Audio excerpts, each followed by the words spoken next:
The first way to make your track sound more professional is to make sure your low end is nice and big. This applies to almost all genres within the pop umbrella, especially pop, trap, R&B, K-pop. Let's take a look. So when I'm talking about low end, I'm specifically talking about bass and kick drum.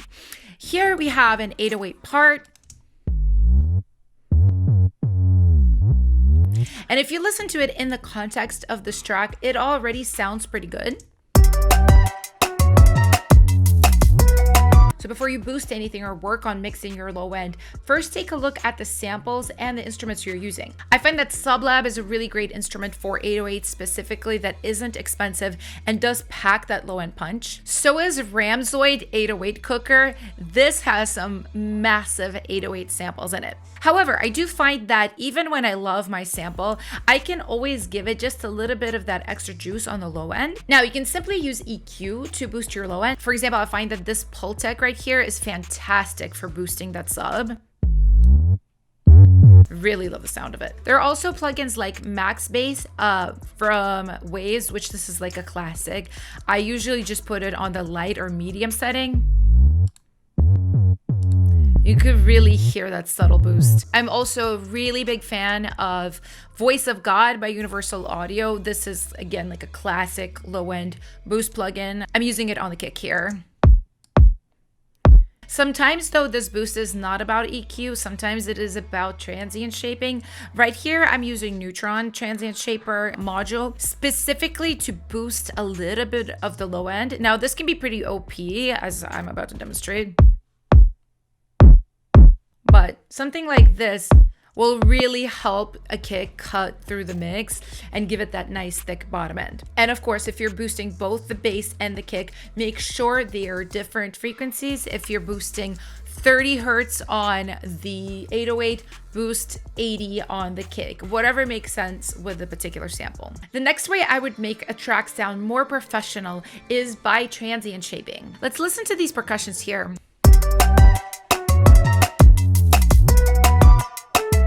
As you probably can tell, the percussion here is super attacky. It's super transient, which really gives it that bouncy, fun, bright feeling. And this is very common in current pop music and K-pop, which I work on a lot of. So I don't think it's going to change anytime soon. So let's take a look at how you can accomplish this. One of the ways you can transient shape is by hand. However, I do prefer using transient shaping plugins for this because it's a lot easier. One of my favorites is Universal Audio's Transient Designer. This is a classic. People have been using this for years and years and years because it works really well. It's really just two knobs. You can decrease the sustain, increase the attack. I'm doing it very slightly on the sample here, this pitched kind of metal percussion.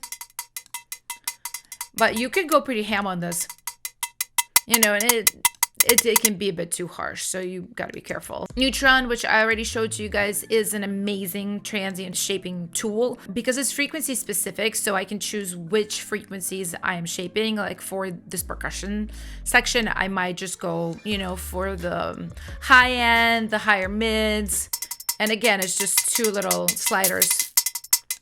You know, if I just want stuff to be heavier transient, smaller sustain, it's that easy to do. And you can do this on more than drums. You can even do this on vocals if you want something to really like pop out and stand out. I'll show it to you guys real quick on this vocal here. I love the nights when we turn off the light. Let's say we want just a little more transient. In the quiet. You can hear it really affecting that in the quiet. The next thing I hear a lot in tracks from greener, you know, developing producers is a bit of over layering. I think this is like an insecurity thing. A lot of young producers think, oh, you know, so many professional producers' tracks sound so big, I need to keep adding stuff. And the truth is, yeah, you could definitely have a thick production, but it needs to be layered well. There always needs to be a reason behind why you're layering things a certain way. Let me show you. Okay, so, you know, this is very wide. It doesn't actually have a lot of strong transients, you know, it's in a specific pitch. There are a few ways I would layer this if I wanted it to be bigger. Because there's such width to this pad, I would look at creating a part that's narrower sounding. So I would look through different patches here.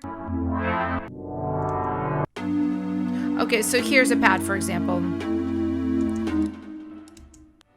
You know, we've got something like this on the sides, and we would put something like this a little bit more in the center. And what I would do too, because this does have a lot of side information, with specifically serum, you know, I would put this in unison. There you go. Another thing to think about is the rhythmic quality of what it is that you're layering. You know, I just immediately picked a shorter sample. In a higher octave, it stands out. It gives it a reason to be there. You know, without it, there's obviously a part missing. Another thing I would think about is where it's placed as far as a stereo image. You know, I already mentioned that as far as the width of the first pad that I showed you, but there's a lot more you can do with stereo imaging. You can add movement. You can place things a little bit more to the left, to the right. For example, I added another layer. This little keys sound with a delay at the end. And I spread this, you know, pretty far to the right. And then our previous sample, I put that a little bit more to the left. And now it makes the whole thing feel wider. This one, you know, sitting on the left, this one sitting on the right, and adding rhythm. So the point being, when you layer things, think specifically about what that layer is accomplishing. Is it adding width? Is it adding to a stereo image? Is it adding a rhythm? Think about it and you will have a way better time doing this. The next thing you should do if you want your track to sound a little bit more professional is to make sure you're taking advantage of your transitions. Now I'm gonna be showing you guys a track called On My Lips that I co-produced for a group called I Chillin'. I actually made an entire video on this, breaking down the production of this track, which I will link in a card above.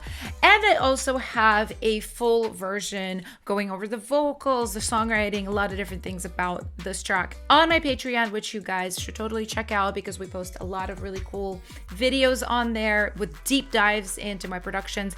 And once a month I do a critique where I listen to patrons' tracks and, you know, give hopefully helpful feedback on how they can improve them. But if we listen to this,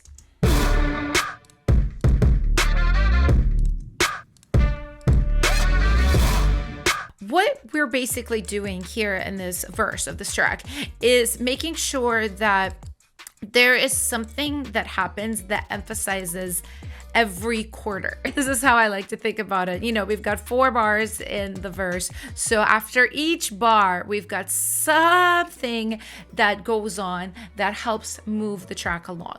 So if we listen here,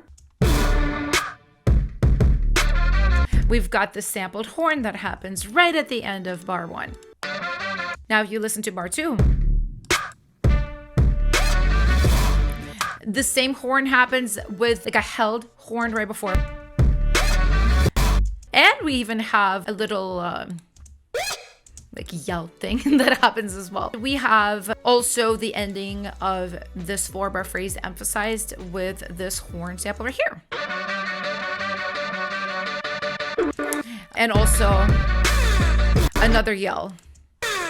And as you notice, towards the end of the 4-bar phrase, the emphasis is a little bit bigger. This yell is longer, louder than the one before. This horn phrase is also longer.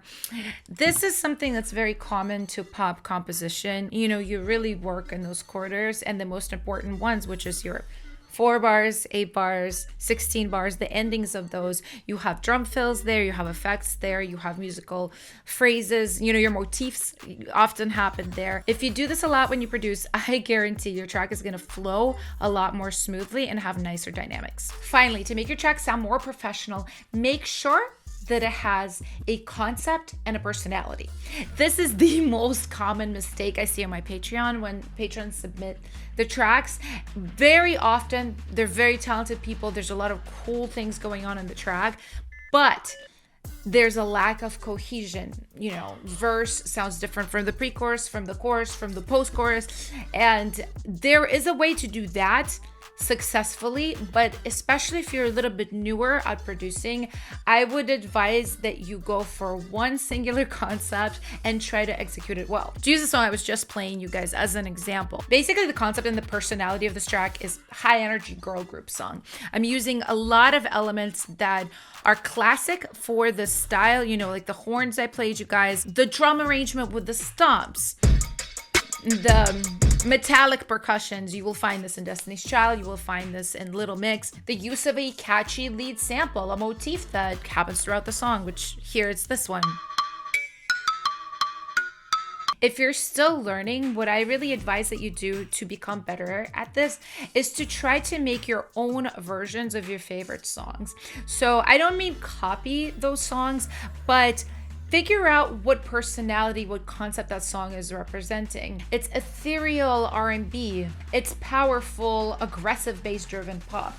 Just pick something and then make that and don't stray from it. And you will find that your tracks are sounding a lot more cohesive. All right, guys, and that's pretty much it for today. If you have questions, as always, ask them down below.